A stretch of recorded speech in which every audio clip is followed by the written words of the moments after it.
What does it do, YouTube? Welcome back to another episode of Scotty Says. I'm your host, and welcome to episode 93, my folks. And as it turns out, the LA Rams season finale episode.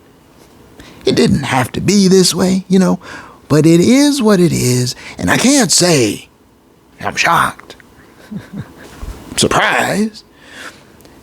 Quite the contrary, I in fact foretold of this very thing many episodes ago. I've been coming here to the outskirts of the city week in, week out for episodes now, weeks now. And I've been documenting, and I've been warning of this very outcome. I said many episodes ago to the coach of the Rams, Mr. McWonder, I said, in the playoffs, your McBlunders, your mistakes in P&P personnel and play calling will doom you. And it was all on display, my folks. Everything I've been warning about. And what it really boils down to is there are tendencies. And I believe Maya said, when someone shows you who they are, believe them. And I believe that Coach McWonder is, at his core, unbalanced. I've said it episodes back now, and I say it again here as the Rams sit eliminated, one and done, once again. And I'll be honest with you. I had hoped all season long, really, I had hoped that maybe this time, maybe this game, maybe this sequence, maybe this episode was the one that would finally get Coach McWonder to turn the corner and stay there and not Motown backslide. And, what better place to Motown backslide than Motown itself? He went to the D and did the Motown backslide right back into the very same tendencies that have plagued and haunted the Rams all season long. And so there's no great shock or surprise, disappointment. Yes, because I've spent so many episodes sending out these cyber messages in a bottle of space, hoping that I could get through to the boy wonder, that someone maybe would just relay him the message, that he would consider the possibility that maybe there was a way to defeat his nemesis, Father Shanahan, who owned him, Well, there was the championship game, right? And the more I think about it, I don't know how McGenius and the Rams pull that one off. Tart, remember Tart? If he just holds on to that poltergeist strike, why? Everything is different. But that's not what happened. And they got past the bullies from the Bay and went on to win the Super Bowl. But the tendencies. And I'll tell you when I'm right, you know that, and I'll tell you when I'm wrong. And I now have begun to suspect that Coach McWonder never really valued the run game the way I thought he did. Remember, that was his, he had Todd Gurley, and, the design that was an outside zone they ran, and just the power run game principles and misdirection and how successful it was. And so people, including me, people thought that he was grounded in that was his core. And no, I don't think that was accurate. I think now, looking at it, now because we have a 7-year sample size, and now I suspect that Coach McWonder, when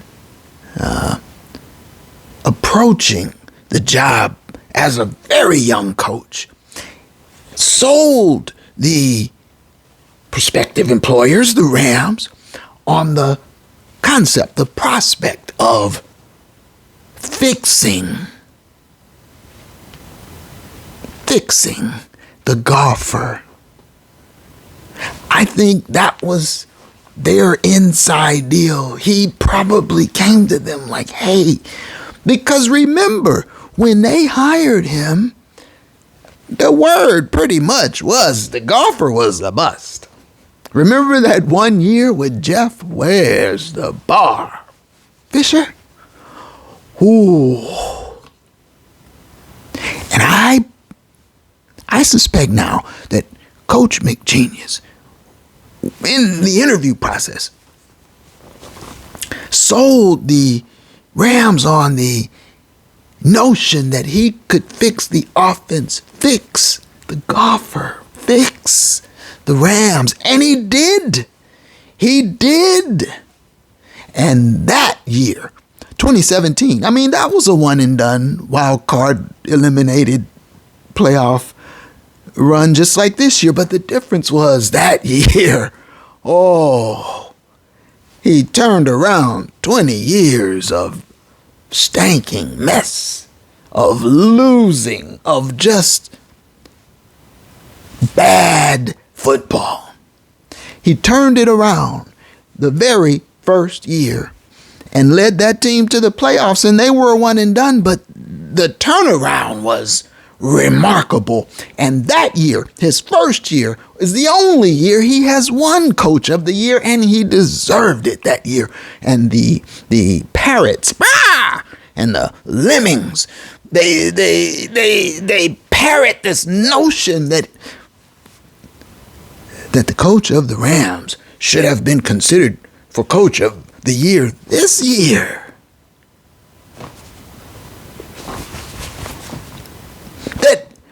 They said it now. You heard them over and over. They said it. The very same line. They all said it. This is his finest coaching performance ever. That's completely asinine. And they all said it. And that's my point, my folks. That's why it's good that you can come here and get the real. I'm not going to give you the nonsense and the parody lines. And I am not a cult member of anything, including the cult of McWonder. Because they've assigned him deity complex status. All of the credit, none of the blame. They've assigned it to him. So that's the deal. And so now, because they made the playoffs, all of the credit, you see? And then eliminated, nothing. You don't hear anything. None of the blame. But my folks, this is the point. These trends these tendencies, they've been there for years now. And I think that this is just pure speculation, you know. I haven't been back to the palace in over a year. But I now suspect that Mr. McWonder resented the golfer.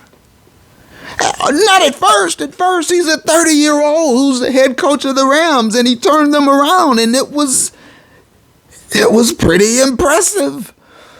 And remember how they would hug and everything? But over time, I don't know when it really set in. Remember now, I believe it was 2018 that was that KC game in Mexico, and the golfer lit him up with 54 points. Pow, pow, pow.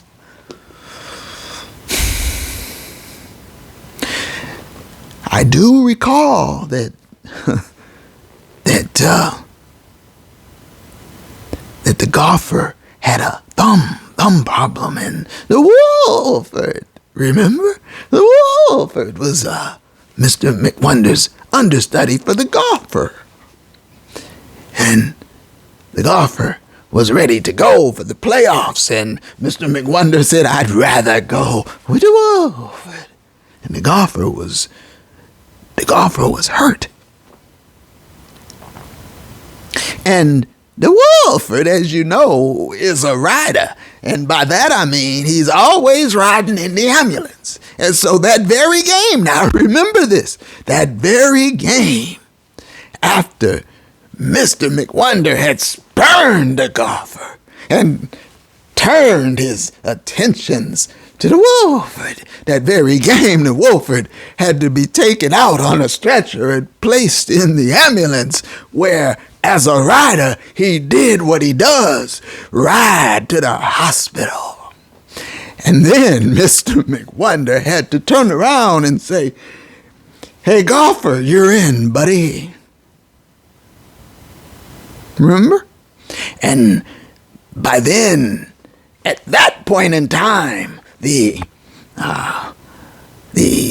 tension, the animus had grown so thick that there was really no other way but divorce. I mean, it was bound to happen, and, well, maybe the golfer didn't see it coming.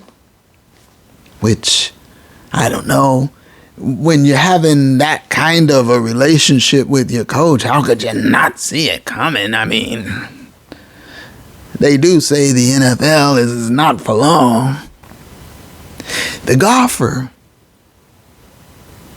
was hurt. And then Mr. McWonder, after his first dalliance with the Wolford didn't bear any fruit, and he had to go visit him in the hospital, then Mr. McWonder said, well, I can't go back to the golfer now.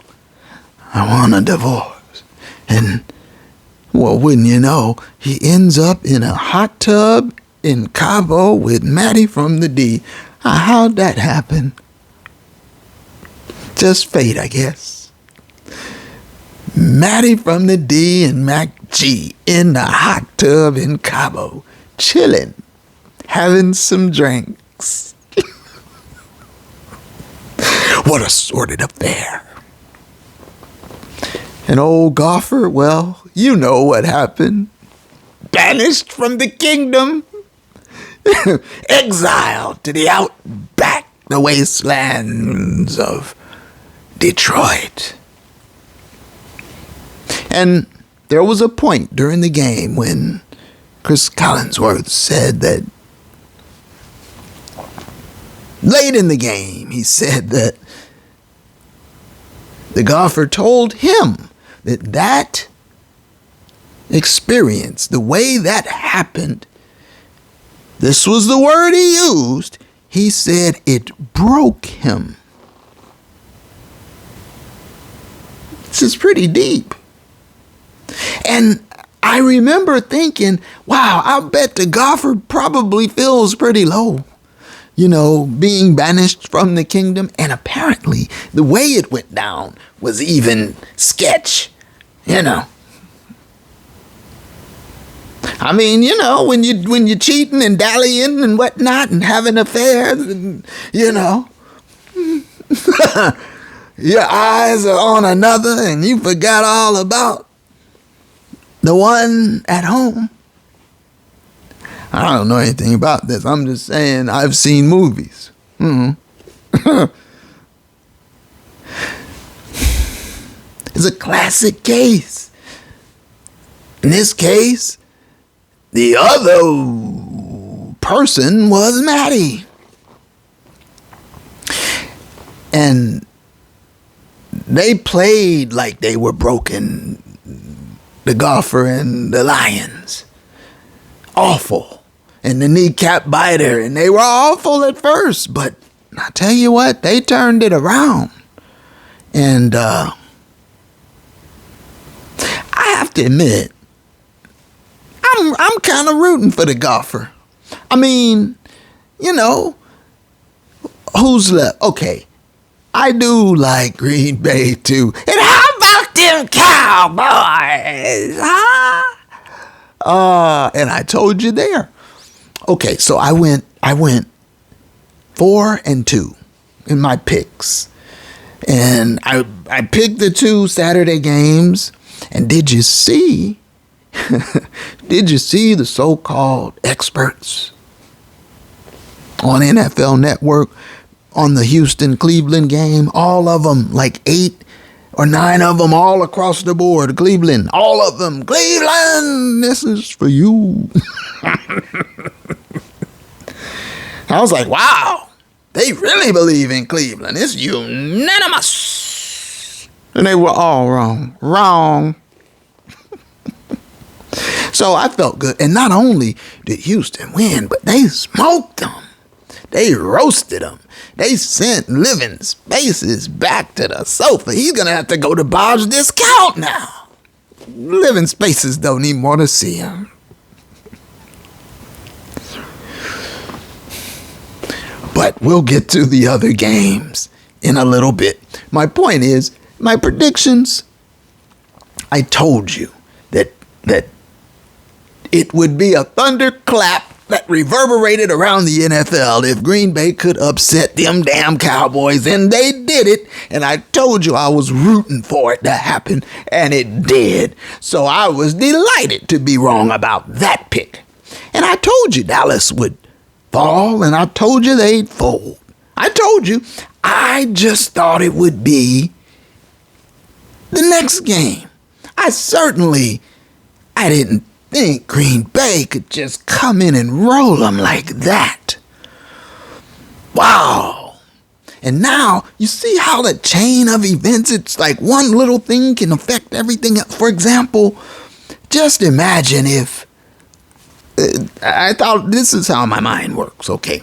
Imagine if Sean McWonder had play called the game in San Francisco against Shanahan. Imagine that. Think about it. If he had, the Rams would have lost. I mean, he would have beat them 10 in a row. But the reason, and I believe it is the primary reason that the Rams beat the Niners in San Francisco, is because Mike LaFleur called the plays. And he followed the principle. And he was balanced. And as I told them, as I promised them, he won. But just think, if McWonder had been calling the plays in San Francisco, then most likely the Rams lose. And then they fall to the 7 spot because Green Bay would leapfrog them, you see? And Green Bay would have played Detroit and the Rams would have played them damn Cowboys. And I think the Rams could have really gone in and exposed him, much like maybe not. I don't know if they could have taken him apart like Green Bay did, because just like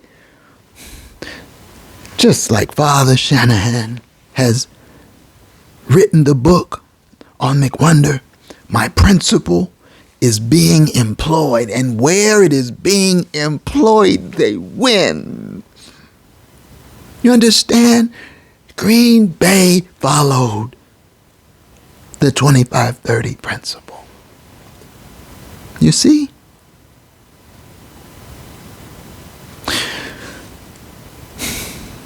Detroit did also. Guess who didn't?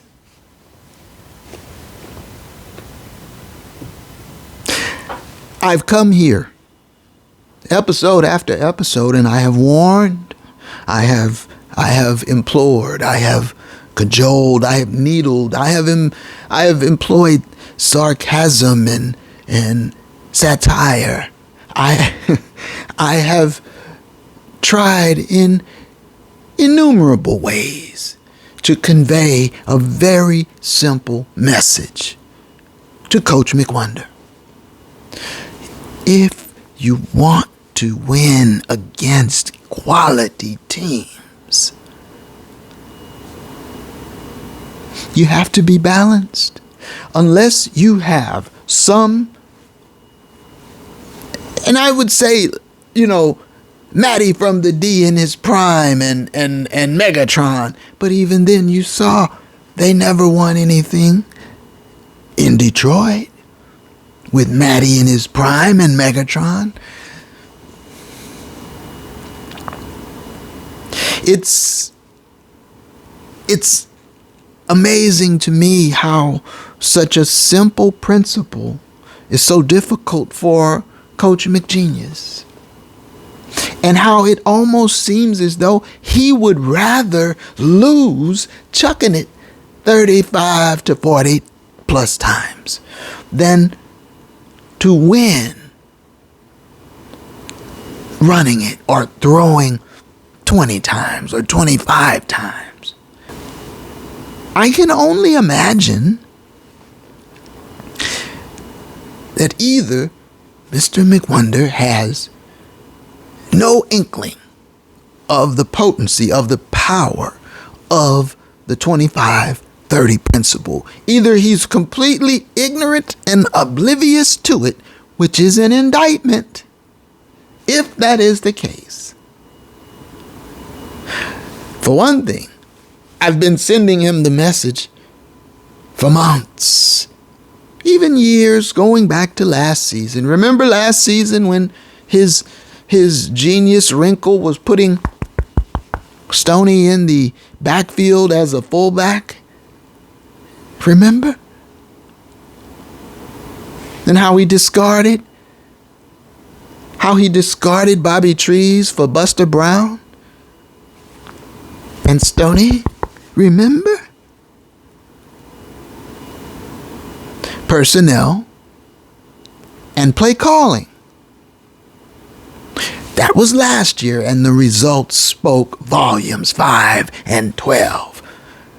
By far, obviously, the worst coaching performance of his professional career. It was a mess. Drove me away from the palace. I said, oh no, there's bad vibes up in this place.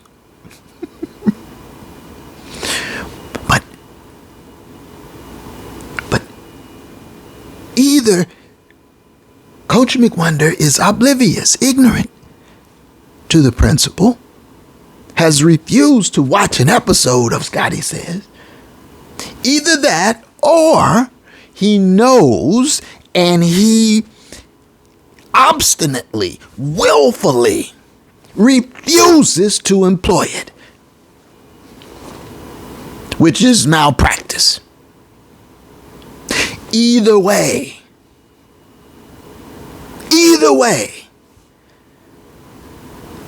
that's an indictment.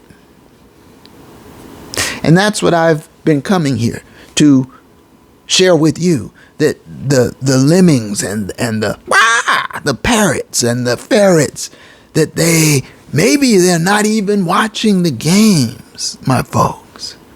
Think about it. They're on their national platform and they have a staff of people who handle this and handle that. And, well, there's, I don't know, 10 games on any given Sunday, or 12. Then there's the Sunday night and the Monday and the Thursday game. There are all these games. So, especially on a Sunday, are they watching all those games? No, of course not. So the experts, they rely on a highlight package, which might be extremely brief, a few seconds, 30 seconds, 45 seconds. They get a highlight package and they get the narrative. Now, where it comes from, who decrees from on high, I do not know. But they get a narrative and they get their highlight package and they run with it. And they speak to the people as though they are authorities. And some of them, they've been in the NFL. Some of them have been in the Hall of Fame or are in the Hall of Fame. Some of them have won awards as journalists. And yet, they are speaking from a position of being uninformed, in that they haven't seen the entire game, many of them. I, on the other hand, I haven't watched every game from every other team in the NFL, but I've watched every play of every Rams game. You see? And so I can speak to you as an authority on that because I've seen it. I've witnessed it, documented it. Go back episode after episode. Tendencies. Okay? Coach McWonder has proclivities. How many times has he opted to throw the ball into the end zone and abandon the run, first and goal at the 5, and then settle for a field goal? That is why I created a term, McBlunder. How many times? And my folks, I know. Now, I spent a lot of, despite the fact that Mr. McWonder didn't call the plays last week against them damn Niners, I spent a good amount of the episode giving him his flowers. He got his 10th win. He's in the playoffs. But I gave him a dire warning. And I gave him the warning with an option for success. I gave him a recipe. I gave him a formula to win. I gave him the principle, the key to it. All he had to do was follow the simple principle. And so he did not, and he lost. And Ben Johnson, the offensive coordinator and the kneecap biter, they did. And they won. And I have to tell you, I felt happy for Jared the golfer. I did. It was long delayed karma for McGenius. And McWonder brought it on himself. And I don't mean the relationship with the golfer, because I do like the fact that Coach McGenius had the self-awareness to say, to fess up, to man up and say, he handled the situation poorly, or that he should have handled it better, and that in hindsight he sees now, okay? It's like now you see your partner that you cheated on, you see him now, he's flourishing, and you go, I did do him a little dirty.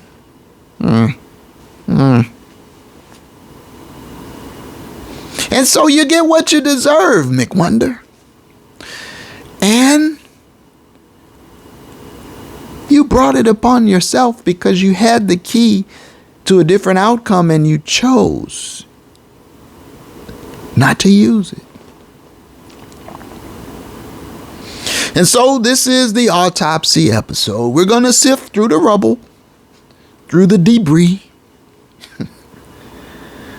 of the Rams elimination in Detroit. But it goes back to the very fundamental thing I've been saying since the season started. Balance.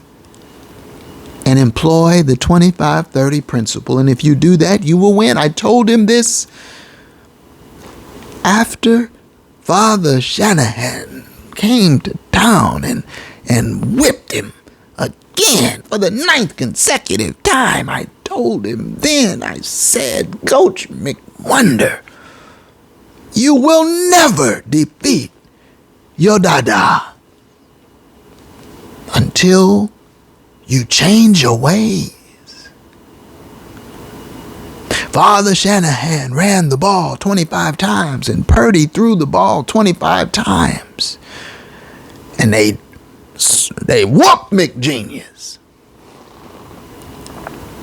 And McWonder had Matty from the D throw the ball 43, 44 times, and they ran it 12 or 13 and they lost. And I said then and there, you're wildly out of balance. And an unbalanced head coach, well, success will be fleeting. It will be like ashes.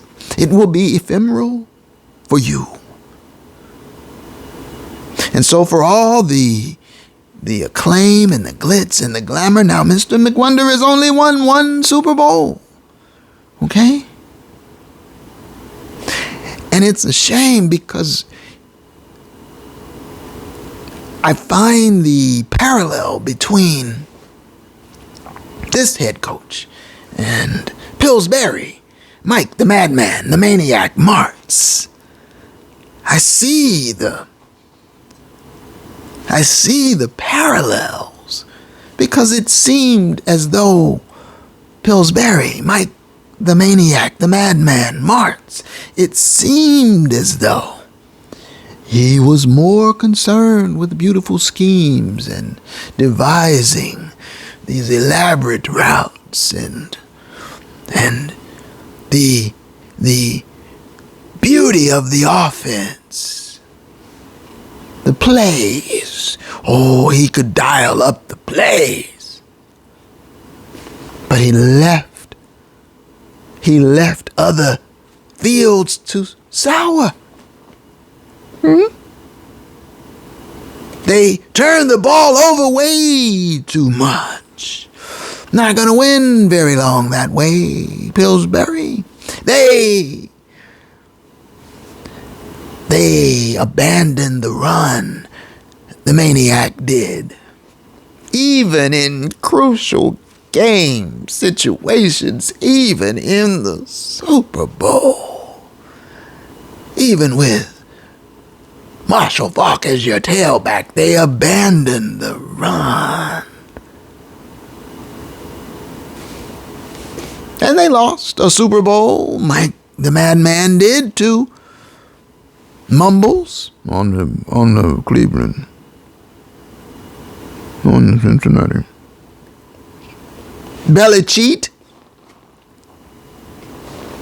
Mike Martz lost a Super Bowl to Belichick, and so did McWonder. like bookends. The first and the last, I think. My point is, and McWonder said after that Super Bowl, which was the worst Super Bowl ever played, I'm pretty damn sure. McWonder said, well, I just was out-coached. You think? You think? Okay, and so now, fast forward to beyond Tart and the Super Bowl, beyond the 5-12 debacle last season. Fast forward to this season, and well, for some reason, McGenius got old Pete's number. Old Pete, he might still be coaching in Seattle if it wasn't for McGenius. I don't know. Just like father owns McGenius, McGenius got old Pete's number. And old Pete would have made the playoffs were it not for McWonder. Yeah, that's how it is, I guess. And so, fight on, old Pete. But Coach McGenius, after a 1-0 upset up in Seattle, comes home to LA to face them damn Niners and his dada. And I watched him be wildly out of balance, and I said he needs the formula, he needs the recipe, and I created the principle just for him, the 25-30 principle, and I've been telling you about it, and I've been trying to convey to him the utter importance of it to his game plan. Employ it and you win. I guaranteed it to him. I assured him. I promised him. Employ it and you win. Mike LaFleur employed it against Father Shanahan, and Mike LaFleur won. Yes. But Coach McGenius, well, that's another egg altogether. And so I saw time after time the lessons were not being heeded. He was not learning from his mistakes. He kept repeating them. We heard from Maya. What about Herr Einstein? What would Albert say? To continue to, please excuse the accent, to repeat the same mistakes over and over, expecting a different outcome.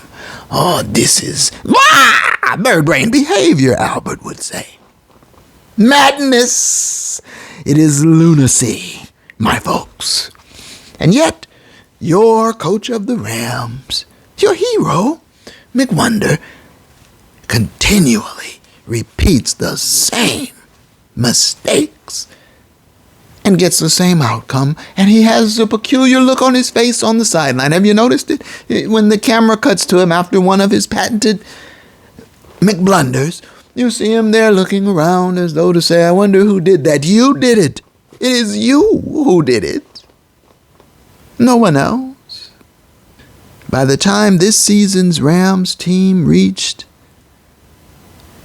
the Green Bay game, they were 3-5, and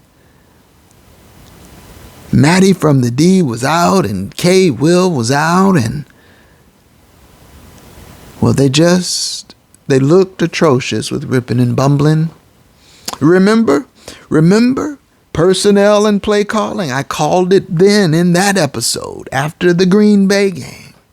Remember how the coach squandered an opportunity on the road in Green Bay? Remember the 4th and inches with no score and the Rams driving? Remember the play call? Remember the personnel? An end around, a jet sweep for the stone-footed one, as it were, in that case. 4th and inches. Just hand the ball to your tailback up the gut. No, McWonder goes for a jet sweep to Stoney. Loss of 6 on the play. McSquandered. McBlunder. And I spotlighted it in the Green Bay episode. That's your play calling example. What about personnel? Well, who was your backup quarterback? It wasn't Bryce Perkins because Mr. McWonder had discarded him. He didn't value him. No, Mr. McWonder, the new toy, the apple of his eye, was ripping and bumbling. He heard there was a ripping available. And, well, he has Washington Slur, the team formerly known as the Slurs. He has Washington connections. He remembers oh so well Rippin. Mark Rippin it was. And he said, as a relative of a Rippin, I got to have him. In spite of the fact that he's bumbling. So he discarded Bryce Perkins for ripping and bumbling, and you saw the result in Green Bay. Train wreck. And old Pete, so desperate for information, he brought in Rippin' and Bumbling as his backup just to get information. And I'm like, old Pete, haven't you watched the tape? Rippin' and Bumbling doesn't know. He didn't know what he was doing. He can't help you. And coming out of the bye, I thought at 3-6, they're cooked. And I give McGenius credit. I mean, they fattened up on some weak teams, but they got old Pete again, and that ripping and bumbling hire didn't help worth a damn, and he cut him right away. That was a little bit desperate, Pete. And then they got the Cardinals, And do you remember the Cardinal game? See, I want to jog your memory so you understand. In case you haven't seen previous episodes or in case you don't recall, remember that week's episode, A Tale of Two Halves. Do you remember how Coach McGenius threw the ball all the first quarter and all the second quarter, wouldn't run, got nowhere, had nothing, trailing the woeful Cardinals? Remember how awful the Rams looked with his aerial attack mindset? Remember? They read the book, Father Shanahan's book. Gannon did down there in Arizona. And then a funny thing happened on the way to an L. Mr. McWonder, and they asked him, I did an episode on it now. They asked him in the post game, Coach, who got to you? What possessed you? What made you switch? They asked the players, who told him to do it? They couldn't believe he himself thought of the idea. But in the second half of that Arizona Cardinals game, they ran the Cardinals into the ground. They ran all over the Cardinals. And I did an episode about the offensive line and pass blocking versus run blocking. Firing off the ball in run blocking versus moonwalking in pass protection. Do you remember the episode? Do you remember how giddy the O-line was? And I believe that was the return of K. Will, if I'm not mistaken, that game. Remember how excited everybody was? How they dominated them, the Cardinals. They dominated Arizona in the second half, ran them into submission and won the game going away with the run. Remember? And I thought then, I hoped then that, okay, maybe this would be the lesson that gets across that gets through to him because he didn't learn the lesson from Shane Steichen. Remember, Shane Steichen down 20-3 deep into the third quarter, how he kept running the ball, and sent the Rams to overtime. And I said then, Shane Steichen is the real deal. Committed, patient, dedicated to the run. And Shane Steichen lost his quarterback. Anthony Richardson went down with a season-ending injury. And still, to the last game of the season, Shane Steichen had them in position to make the playoffs. But they ran up against Houston and CJ, Rookie of the Year, Offensive Rookie of the Year, and Head Coach of the Year, DeMeco Ryans. That's the way that's got to be. And I'll tell you what now. I'll give you my picks later, but I wouldn't mind at all to see more upsets in the divisional round. Or will the magic run out? We'll see.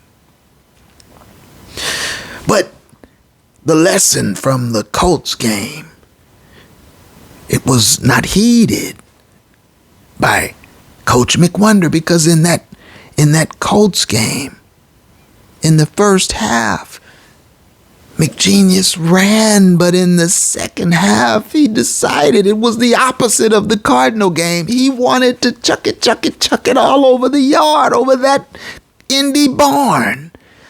And the Colts caught him on the ground.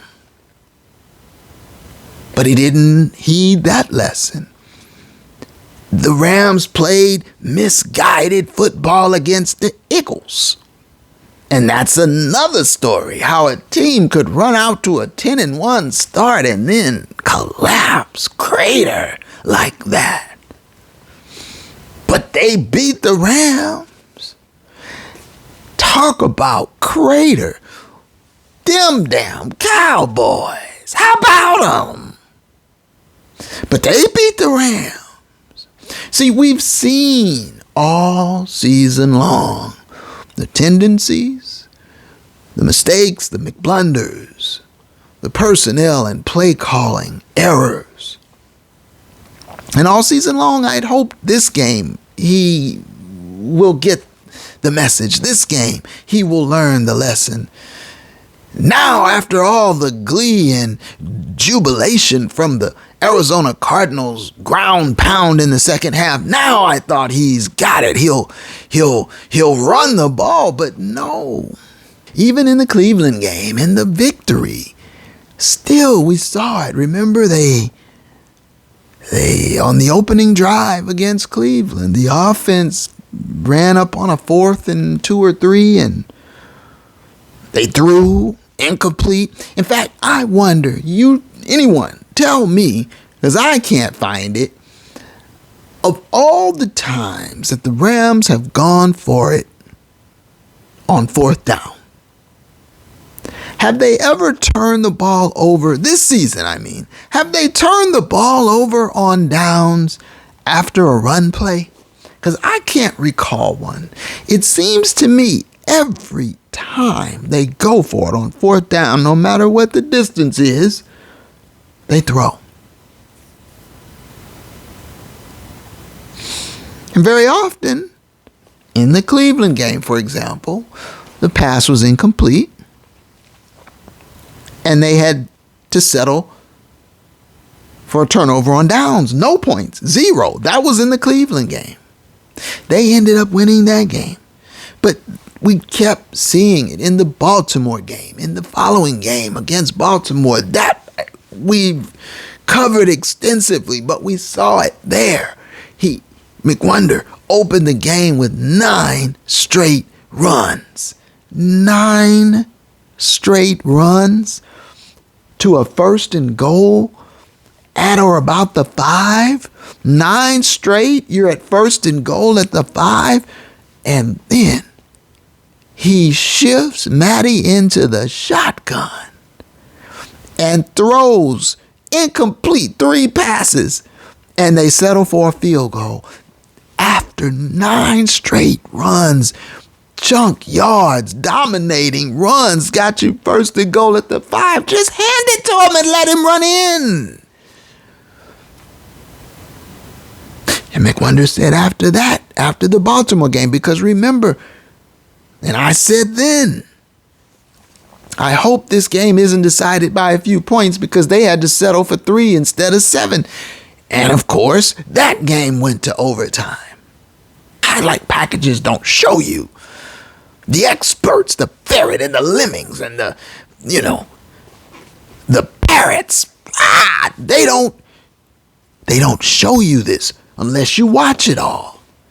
But in the run-up to overtime, the Rams had an opportunity to kick a game-tying field goal, go to overtime. That was in their back pocket. Or try to win the game in regulation with a touchdown. And remember, they were reckless with the ball. They were calling all these pass plays. They threw one that should have been picked off in the end zone, and they would have lost the game in regulation. And I thought how reckless of both of them, of McWonder for calling it, of Matty for throwing it, and he dropped the poltergeist strike.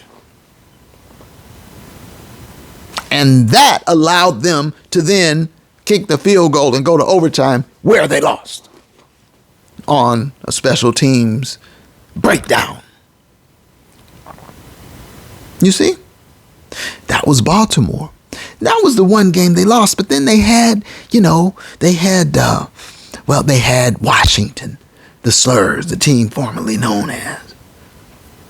And even then, though, remember that first drive of the Washington game, they set up a first and goal. They got to a first and goal at the 5. First and goal at the 5 on the opening drive of the game against Washington. Remember?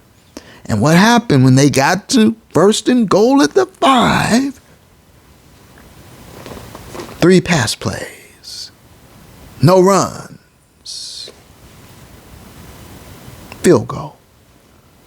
That was Washington. They won that game, and all is forgotten. But I remember squandering points. You see? What about New Orleans? New Orleans. After all the grief that I had given him, and others had begun to question, not many, a few locally, had begun to question, what is he doing in the red zone? Why won't he run in the red zone? Why does he insist on throwing in the red zone? First and goal at the 5 and the ball off. Well, against New Orleans, what do you know? The same situation presents itself, but first, there's a 4th and 3. And they were in the red zone, I believe, in around the 20, maybe outside, just outside the 20. 4th and 3. And McGenius goes for it. And I didn't question the decision to go for it, but I did question the play call. Again, play call. And Matty threw errant pass. The protection broke down. He got heated up. He threw an errant pass out of bounds over the head of K. Will. Incomplete, turnover on downs. But wait, there's a flag they called, and it was. He impeded K. Will's route, his progress. They called PI, got the first down, and they went on from there to then face a first and goal at the 5 once again. And this time, finally, he ran the ball twice. K. Will did not score, and then he threw incomplete, and they went for it again, and they got the touchdown. But I thought, okay, first and goal at the 5, he ran twice. I even said in the episode, he's progressing. And then New York, well, You know what happened in New York? The opening drive of the game, they faced a 4th and 3, and he's throwing. McWonder is throwing, and it's incomplete, and there's a turnover on downs. That's in New York. And remember, New York, they escaped with a victory by the hairs on McGenius chinny chin chin. That's New York. And the Giants are not a good team. Everybody knows that. And so I'm saying, you see now how all the trends and tendencies were pointing in the direction that, for whatever reason, this man is afflicted with a condition. And I found it in the book. I told you about it. Past Happiest. He's got it. Coach McWonder is unbalanced, and he's got past happiest, and that's just what it is now. You see? And he hid it at first. He kept it submerged as he worked with the golfer, and he had Todd Gurley, but you remember how he got so aggravated with Gurley? He gets aggravated with folks, with talented people. He gets aggravated with them.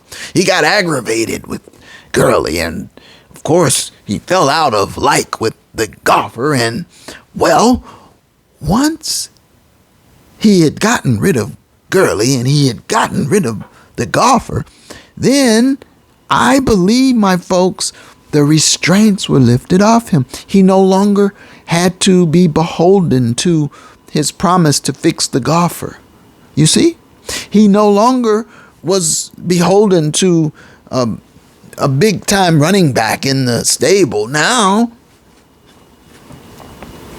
he's got Matty from the D, a legendary quarterback, and he can do what he really wants to do, which is air it out, because at his core, fundamentally, he's not a ground game guy. No, that was just, you know how they say, you have a representative at first? That was just the representative. It was in the beginning, but who McGenius is at his core is a person deeply afflicted with past happiest, an unbalanced coach who cannot help himself except to backslide at the most inopportune of times.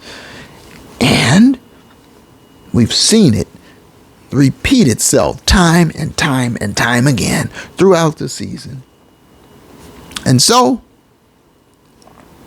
I told you on numerous occasions that unless Coach McWonder followed the 25-30 principle, unless he employed balance, he would go down to defeat in the playoffs against a quality team. And that's exactly what happened. And the pick I made, well, I picked the Rams with my heart, but I had deep misgivings, and I shared them with you, and I warned Coach McWonder. I assured him of a victory if he followed the principle. He'd have no part of it. He'd rather lose doing it his way than to win with a proven formula. So, lose he did. And so, no, I am not surprised, not at all.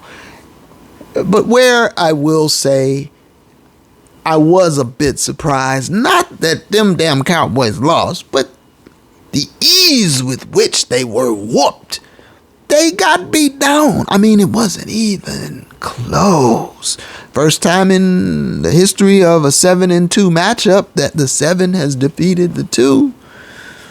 I told you, my folks, that them damn Cowboys were fraudulent, that I didn't believe in them one little bit. I told you that repeatedly throughout the season.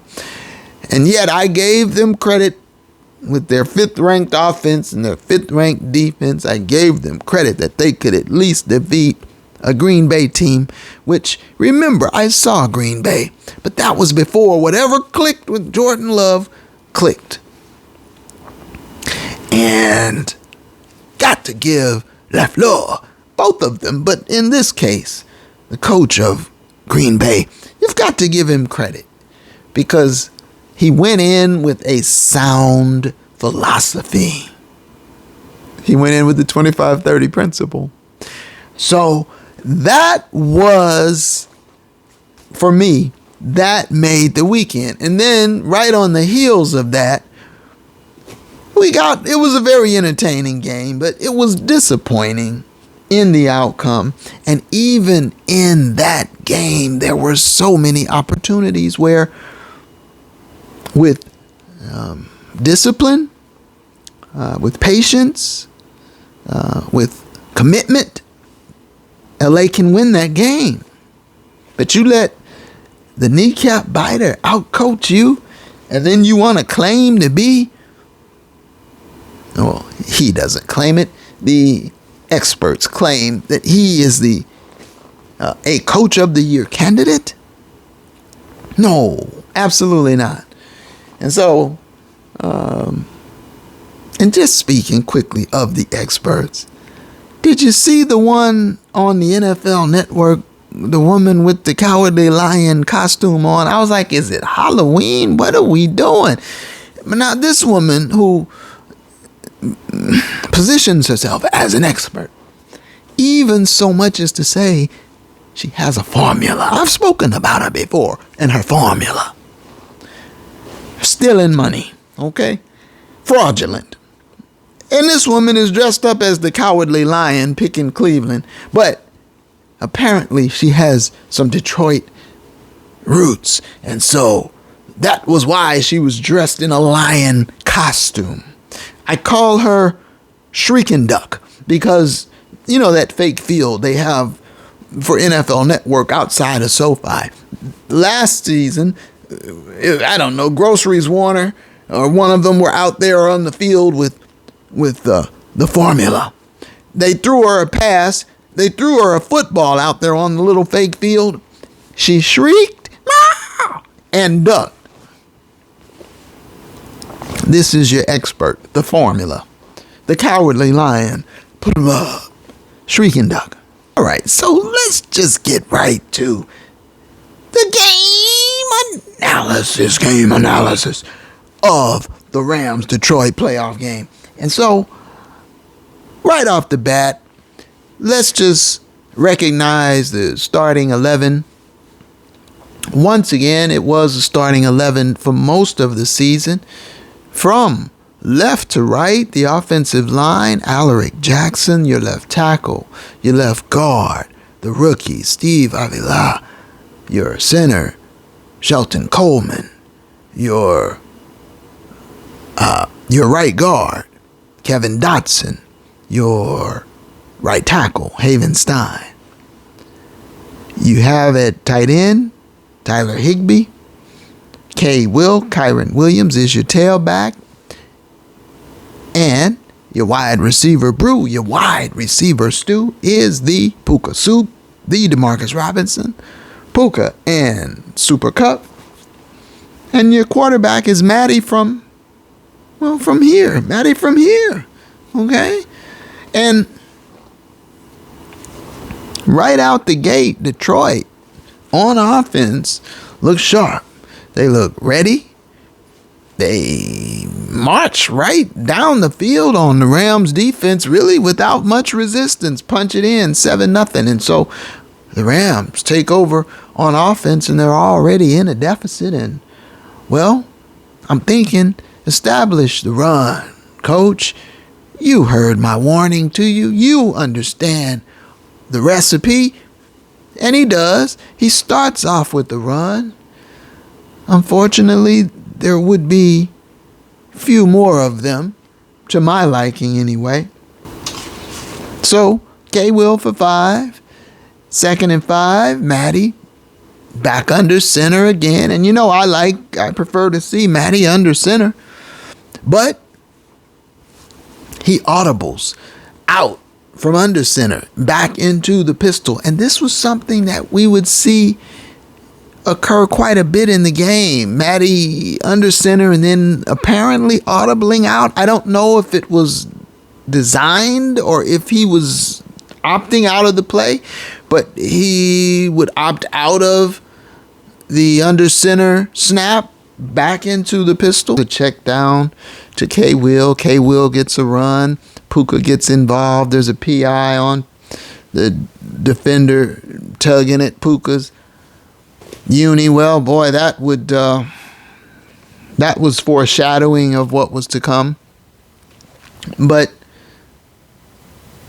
at a certain point in the drive, I thought, oh no, there it is. I saw Stoney out on the field, and I also saw Cousin Allen, and I was like, see, why not Bryson Hopkins? Why not Tutu? No, it was Stoney and Cousin Allen in the first drive.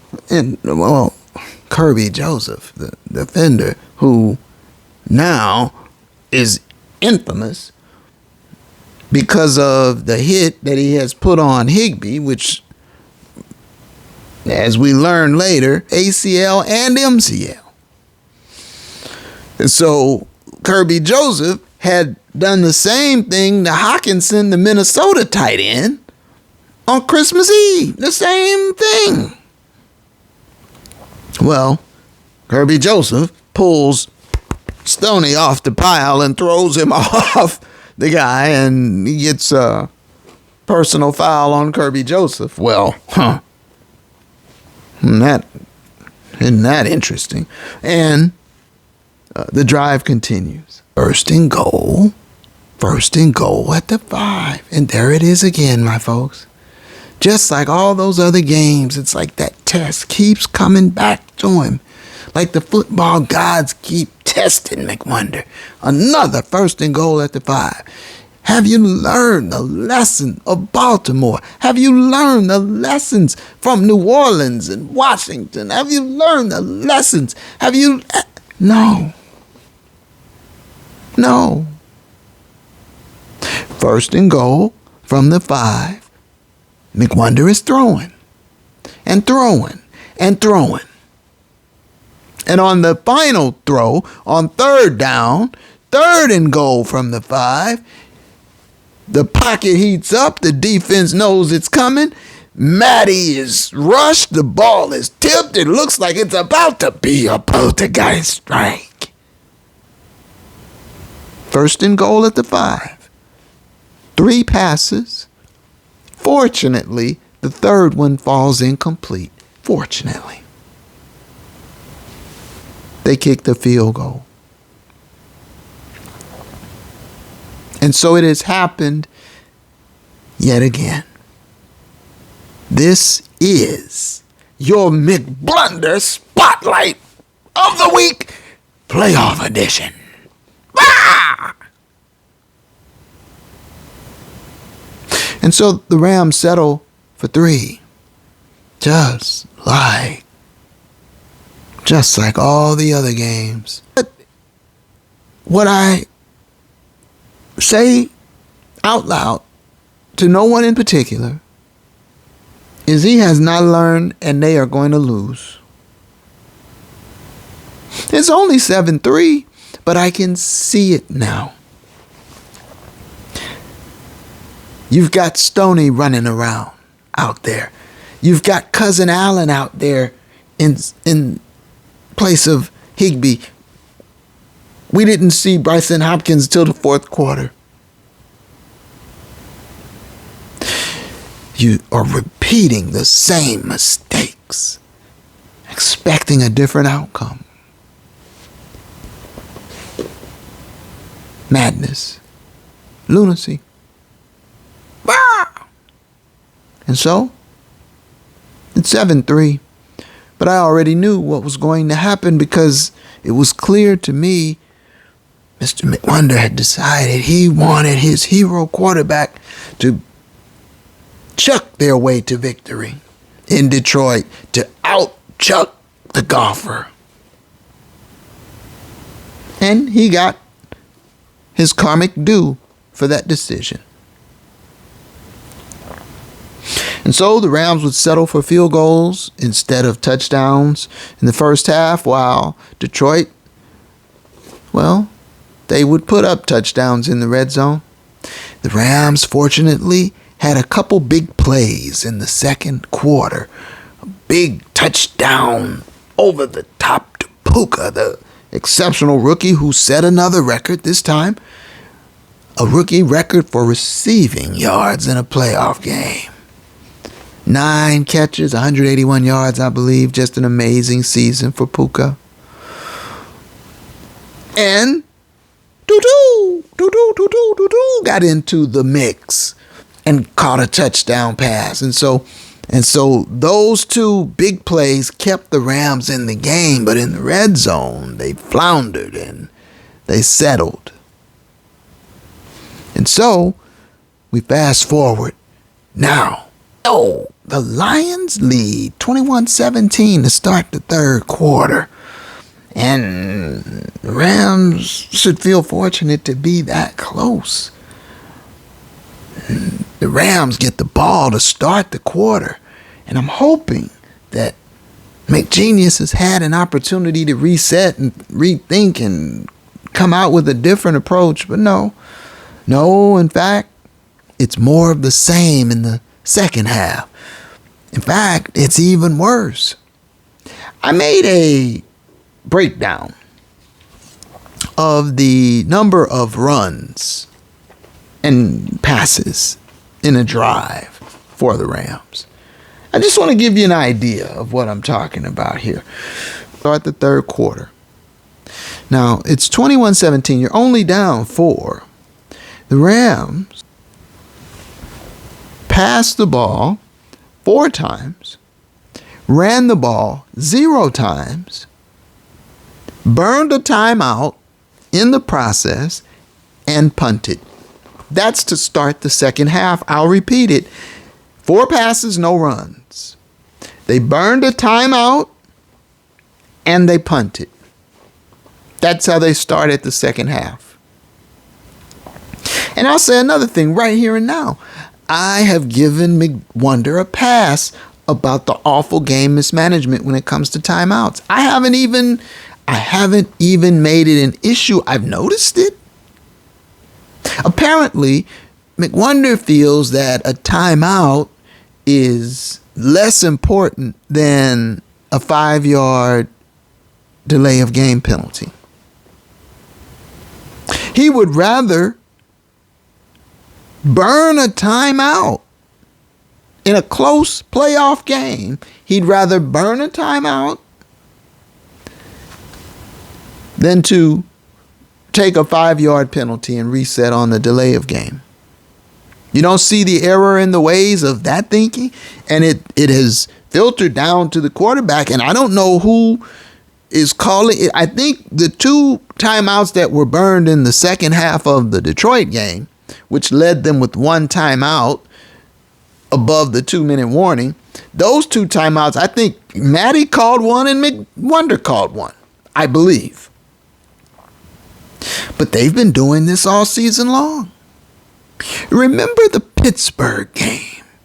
Do you remember how just outside of the 2-minute warning, there was a bad spot, I believe it was, that gave Pittsburgh the game, which if McWonder only had 1 timeout, he could have challenged it, and it was obvious that it was a bad spot, and the Rams would have gotten the ball, a turnover on downs. The defense had held the Steelers, but the refs spotted the ball poorly, and McWonder couldn't challenge it because he didn't have any timeouts. This is a recurring problem.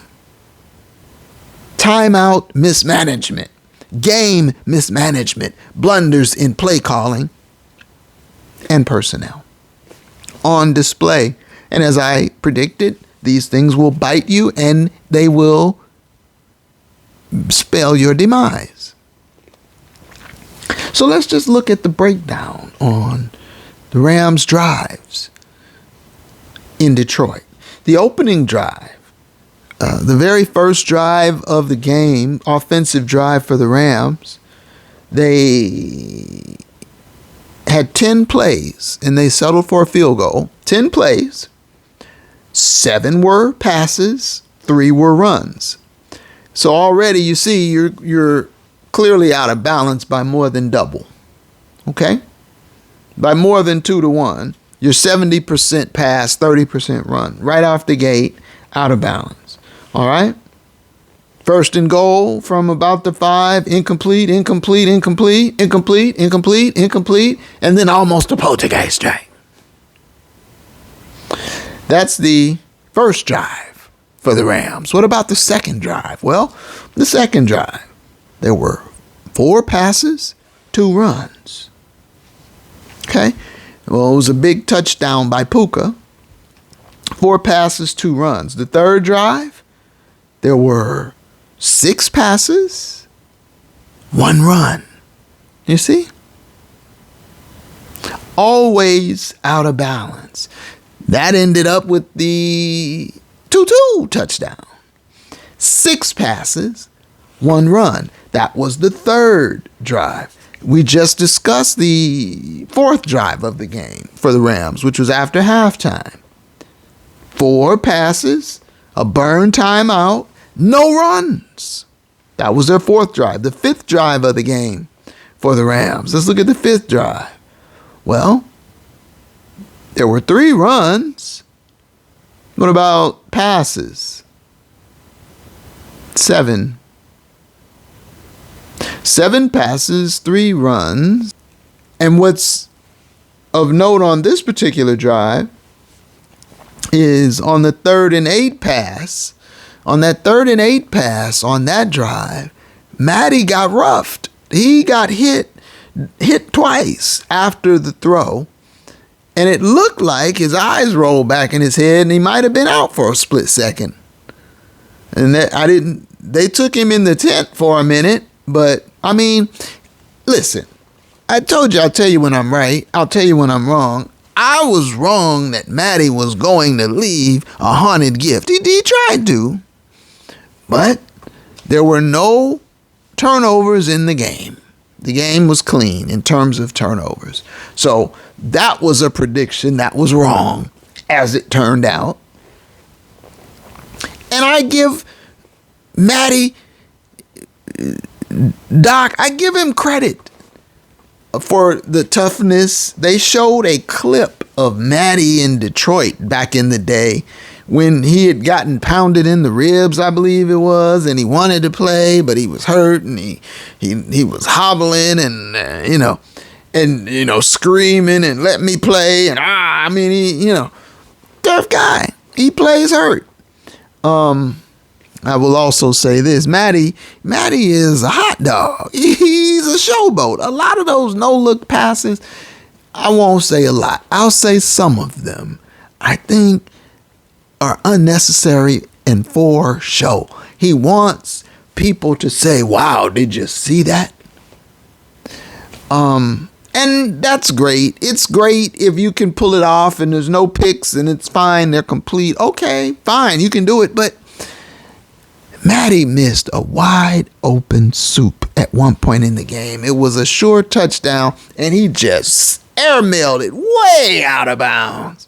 And it's like, honestly, I'd be happier with less sidearm no looks and more sound passes that hit open receivers. That's just me. But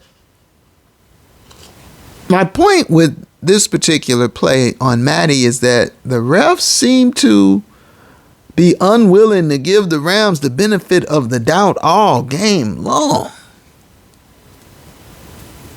And so you saw how the game for the Rams essentially ended with Puka once again being tugged and pulled down before he could even make an attempt at a catch, being held, impeded at the top of the route when he went to leap for the pass in the fourth quarter. We'll get there. The Rams, I thought about how they had advanced past New Orleans, and what had happened to Detroit against them damn Cowboys not too long ago. And I guess sometimes the breaks fall your way and sometimes they just don't. And so for the Rams this day, they did not get the breaks from the refs. That much is clear. But Matty, overall, he played a pretty impressive game. He had a couple misses, but overall, very impressive game. He played hurt when he got his hand hit on that helmet and it was busted. Oh my word. To play through that and play well. You know, a little hot doggy, a little, as Chick would say, the mustard came off a couple of times, but for the most part, he made those plays. I don't fault Matty for what happened in Detroit. I fault McWonder. It's McWonder who abandoned the run. And yeah, I know K. Will ended up getting hurt toward the end of the game, but McWonder abandoned the run way before then. We just covered the 5th drive. Let's look at the 6th drive of the game. This is the start of the 4th quarter, essentially. And on this one, well, look at that. It's almost balanced. Yeah, there are 6 runs, 6 passes. Balanced. And it ended up in a field goal. On the 6th carry, K. Will got hurt. That was when you finally saw a semblance of balance late in the game. And then that 7th possession, the final possession for the Rams, there were 7 plays, 7 total plays on that final possession of the 4th quarter. 6 passes, including that awful hit on Higbee. Only 1 run. And you know how it ended with Puka being pulled and no call. And so the play calling, the personnel, the timeouts, all the McBlunders, well, it comes back to haunt. It comes back to bite. Ow. A 5-yard delay of game penalty is not more important than a timeout. Those timeouts are valuable. As you saw with Pittsburgh, when you need to challenge, when you need to stop the clock late in the game. Look at the numbers, the final numbers now. Well, as I alluded to earlier, the Detroit Lions, Ben Johnson, their offensive coordinator, and Dan Campbell, the kneecap biter himself, they employed balance. They employed balance.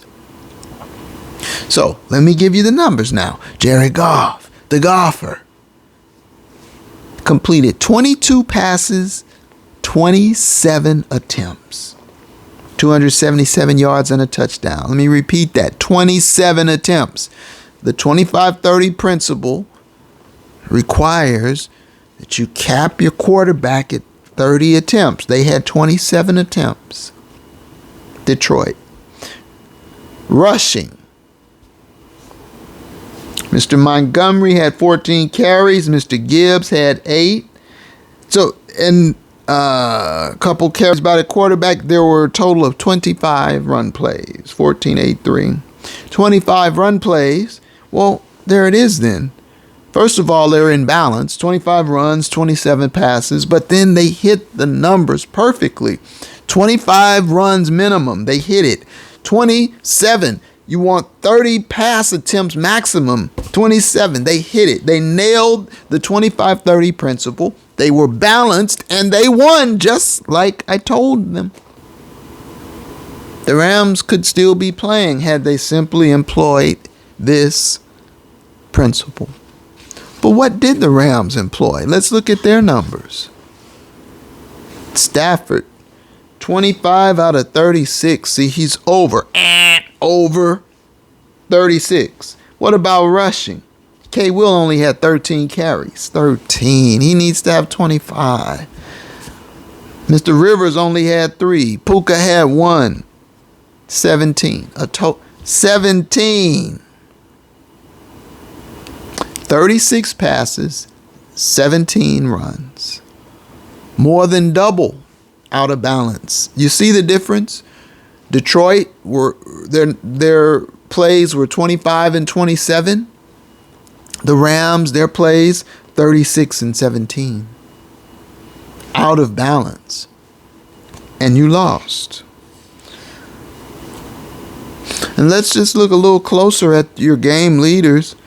In receiving yards, you know, Puka and Amon-Ra, the Kimite, Amon-Ra, St. Brown. Amon-Ra and Puka were actually number 3 and number 4 in the NFL in receiving yards on the season. Number 3 and number 4, right behind each other. And in this particular game, Puka, 9 receptions, 181 yards, a rookie record. Amon-Ra, 7 receptions, 110 yards.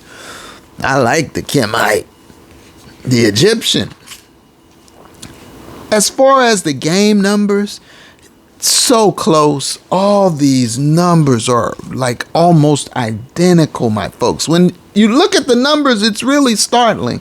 Not in total yards. In total yards, the Rams had a higher total, 425 total yards, and Detroit only 334. But everywhere else, well, passing yards, clearly the Rams 357, only 255 for Detroit. But in rushing, not that big a differential, 68 rushing yards for the Rams, 79 for Detroit. The Rams had a bigger per play average, 7.7 versus 6.1 for Detroit.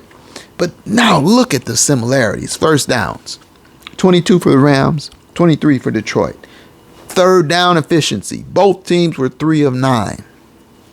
Fourth down efficiency, both teams were 1 of 1. Total plays, both teams had 55 total plays. It was just that Detroit balanced theirs. You see, they were only 2 off in differential, while the Rams were more than double out of balance with their 55. Both teams, well, the Rams allowed 2 sacks, Detroit 3. The Rams punted twice, Detroit 3. Both teams had about 35 yards in penalties. No turnovers, and time of possession was within seconds of each other. 30-05 for the Rams, 29-55, a 10-second differential in time of possession. So you see just how close those final numbers were.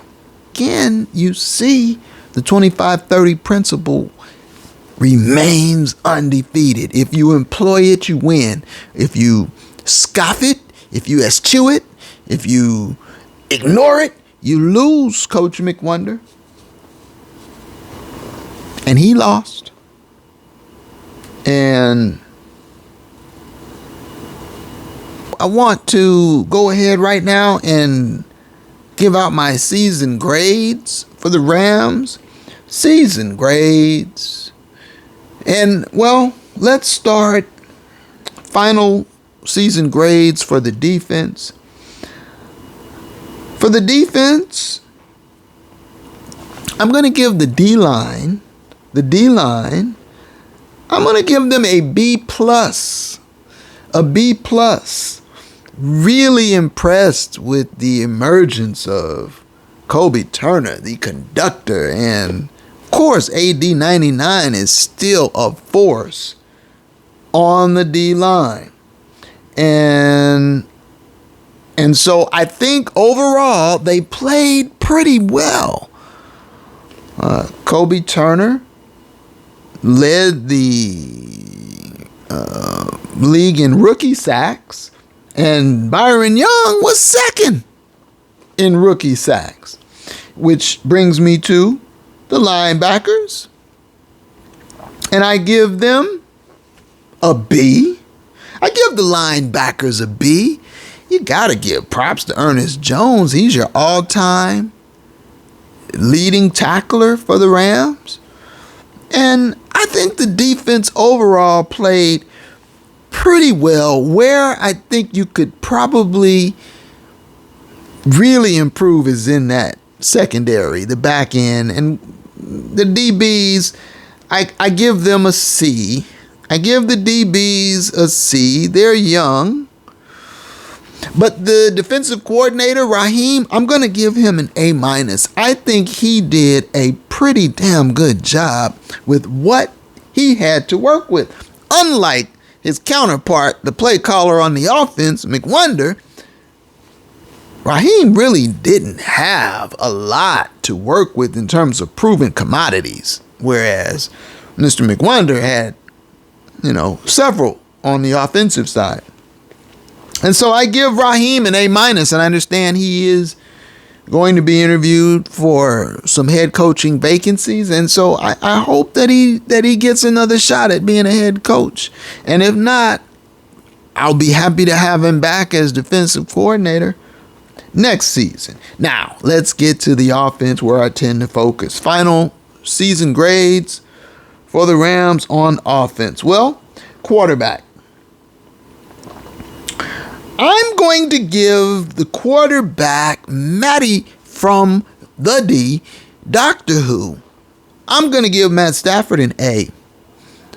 Matty played every game except for two. One was an injury, one was an injury game, one was a rest game. But Matty played hurt. For the most part, Matty played clean. He was the only quarterback in the NFL, starting quarterback, who didn't have a fumble this year. And he cut down on the picks from previous years. Remember, the Super Bowl year, Matty led the league in pick sixes, but he cut down a lot on the turnovers on the back end of the season. And then in the playoffs, it continued. He played clean. And so I give Matty an A on the season. Running back, A. K. Will was a revelation. He was an epiphany. And so K. Will really was the engine that made it all go. And that is why the engine bogged down in Detroit, because you abandoned the run too soon, Mr. McWonder. If the running back isn't gouging right away, right off the bat, it's okay. You stay with the run anyway. You don't abandon it because you're not gouging chunk plays right away. And so K. Will, even though he missed 5 games, he's in the top 3 or 4 in rushing in the NFL. I don't know if that's ever been done before. A for Kyren Williams. And then wide receivers. I give the wide receivers an A+. The Puka Soup, and prior to that it was Puka Tutu Soup. But in 11 personnel, those 3 wide receivers, the Demarcus Robinson, Puka Nacua, and Super Cup, that's a formidable trio. I'd put them up against any trio in the league. And so, especially if Super Cup is healthy. So, A+ for the wideouts. And the O-line. Remember last season, all that O-line shuffle it was a new starting O-line combination every week. The Rams led the league in new O-line combinations, if I'm not mistaken, last year.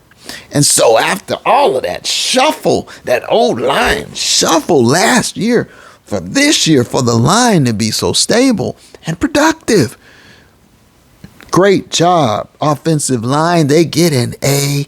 And even their backup, the 6th Beatle,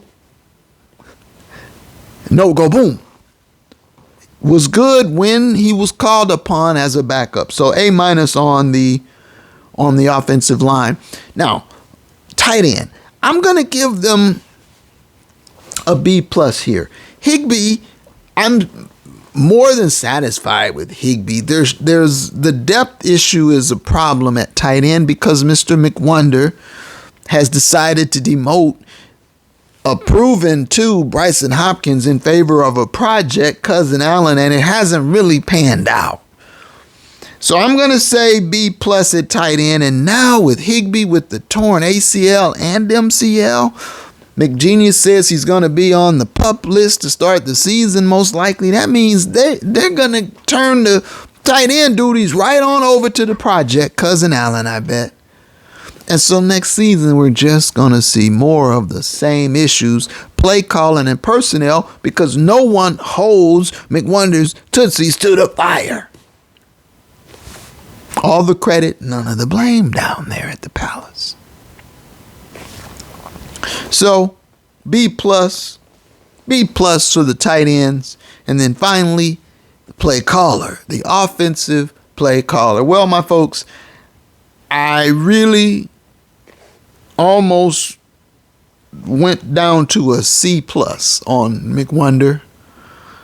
But in the totality of it, the fact that despite McBlunders, McSquanders, mistakes in personnel and play calling, despite a seeming unwillingness to embrace principles that would lead to success, a seeming disdain for the run in the red zone, despite all that, he did get to 10 wins. He did get a playoff spot.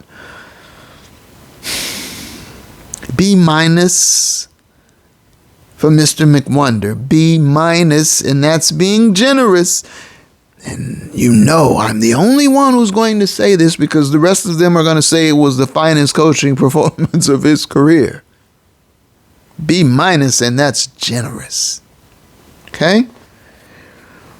And then overall,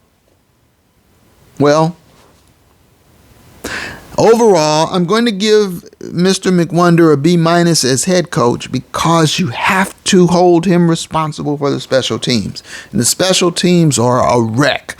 Dead last in the NFL. And so your special teams, your place kicker, F. Fail. And your kick returner, Fair McMuffins, F minus.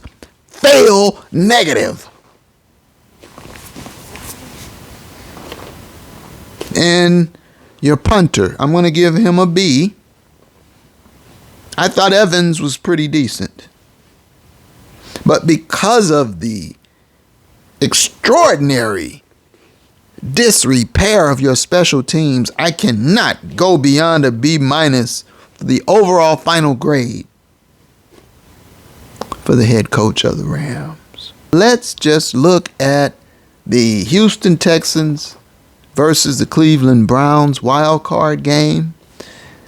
Look at what the Houston Texans, DeMeco Ryans, who really should be your coach of the year, and C.J. Stroud, who really should be your offensive rookie of the year. Look at what they did against Cleveland. Remember now, the principle. C.J. Stroud was 16 of 21. One other pass was thrown by Mr. Mills. So there were 22 total passes, and they put up 45 points. 22. So you don't have to throw the ball 45 times to put up 45 points. You can throw the ball 22 times and put up 45 points if you have a caliber team to do so. What about rushing? We know they had 22 passes. How many carries did they have? Singletary, their primary, had 13, but then several other people got 1, 3. 22. Why does that sound familiar? Because that's the same number of pass attempts. They had 22 carries, 22 pass attempts.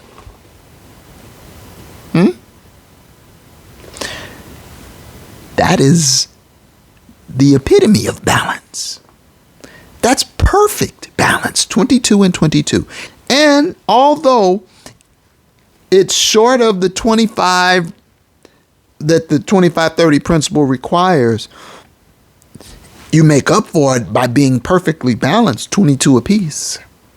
and you blow Cleveland out the water. Well, Cleveland, this is for you. 46 pass attempts from living spaces. Now Bob's discount, Joe Flacco. 46, that's too many. What about runs? Only 20. Way out of balance. 20 runs, 46 passes. They got blew out. Let's look again. I can give you the numbers and keep going. Let's look at the Green Bay Dallas game. How about them Cowboys? And I mean, these Cowboy people, they are fanatics for real. I've heard them on there talking about curses, and they were plotting. We need the Rams to beat Detroit so then they can play San Francisco and then we'll be able to have an easier way. No, you're not going to have an easier way because you can't beat the 7th seed. Let's look at Green Bay. Okay, Jordan Love. 16 passes, 21 attempts. 21 attempts. Jordan Love in Green Bay. Remember, they had 48 points. 21 pass plays, 48 points. Don't you see, McWonder? Now, this is LaFleur. Now, brother Mike LaFleur, he just showed you how to do it up in San Francisco. He just whooped your dada. Something you can't seem to do. He did it with balance and the 25-30 principle. And now, here is the Green Bay head coach, LaFleur. 21 passes. What about carries? Jones, their primary, 21 carries, 116 yards, 3 touchdowns. He had a great game, but Wilson had 8 carries, and Taylor had 3 carries. And so they had a grand total of 33 carries on the ground. 21 pass plays, 33 run plays. What does the 25-30 principle stipulate? A maximum of 30 passes. They had 21. Check. A minimum of 25 run plays. They had 33. Check. Green Bay followed the 25-30 principle to perfection, and they blew Dallas out the water. But them damn Cowboys now, Dak Prescott, 60 passes he threw. 60 pass attempts. They had 25 runs, but 60 pass attempts, you way out of balance. And so you see, my folks, time and time again, when the 25-30 principle is employed, it is successful. And when it is ignored, it is at your peril, and it is usually with an L on your head. Like Coach McWonder. He's got a big L on his head. And so I felt pretty good for the golfer, because even McWonder admitted he didn't treat him the way he should have. And you gotta love Amun-Ra, walk like an Egyptian, and I do. Although that blue hair dye, that's crazy. But I think you gotta make pass interference calls challengeable, NFL. You've gotta give a head coach an option to throw his red challenge flag when a pass interference call is missed, because if it's a bad one and if it's on video and you can point it out, you should be able to get that call retroactively. Let's go, Rules Committee. Let's fix that now. And then around the NFL, well, the collapse is complete. The thud you hear is the Eagles die as they fall to the terrain. Dead birds. I'd suspect the Magic's probably about to run out for the Baker here next week. And then what about KC with the Snot-Sickle Bowl? Did you see Andy Reid with the Snot-Sickles? Oh, that was not... I don't know if I'll be able to get that image out of my head. Okay? But Miami, they just kind of look like, could somebody get us out of here? Hey, Pittsburgh and Buffalo. I just didn't think they had enough juice to overtake them, and they didn't. And so, all the games were interesting, but none of them were able to top the Cowboy Green Bay game for shock value. And as I predicted, the thunderclap is still reverberating around the NFL. You couldn't even hardly get any Rams-Detroit coverage because they were so focused, obsessed about them damn Cowboys. How about them? And did you see, was it Jimmy Johnson? That old dude looked like he was about to have a condition, an aneurysm or something. Calm down, old dude. Them damn Cowboys, you don't want to let them put you in. You don't want them damn Cowboys to put you in your final spot. Take it easy, relax. He was spitting and trembling and whatnot. Yeah, that was a good one. I enjoyed that. Here we go. But that's the most stupid. They should, until they get rid of that, I hope they always do what they do. Ball and fold. Here we go. The hell out of here with that. All right. This has been an epic episode, to be sure. So let's just now wrap it up with predictions for the next round. Houston at Baltimore. Wow, I hate to see Houston be eliminated, but it's hard for me to envision Baltimore coughing up this opportunity when they have so many things in their favor right now. But Houston is impressive. I'm just not going to be able to pick them in the upset. I'm going to have to go. Well, I'm going to tell you right now, my Super Bowl pick was Ravens and Niners, and they're both still alive. But them damn Niners, I don't like them, and I'd much rather see Detroit there instead of them damn Niners. I don't see Tampa Bay beating Detroit. So I'm going to pick Detroit to advance.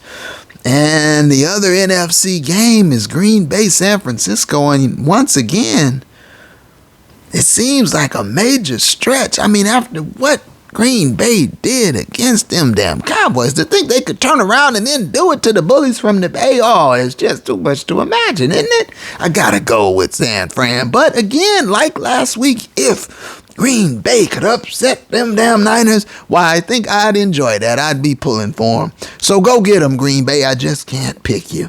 Now, in the AFC, well, I don't see Houston being able to continue this magic carpet ride, but if they could, I'd be all for it. But I like Lamar, the Magic Man, and Baltimore. I'm going to go with them to hold on in a shootout. That should be a great game, Baltimore and Houston. And that leaves KC Buffalo, and well, I think KC can go to Buffalo and get them in the end.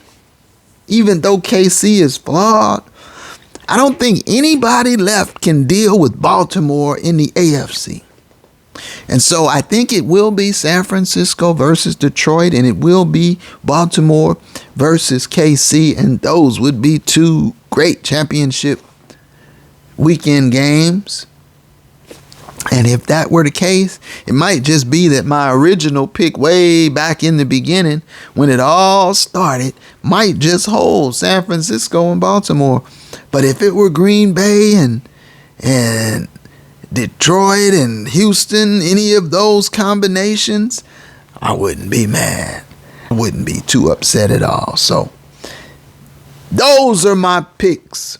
I've got a Lakers episode that I'm cooking up in the lab. So, hey, subscribe if you haven't already. And look out for future content. And so, until the next time, which won't be too long from this time, Scotty says, one love.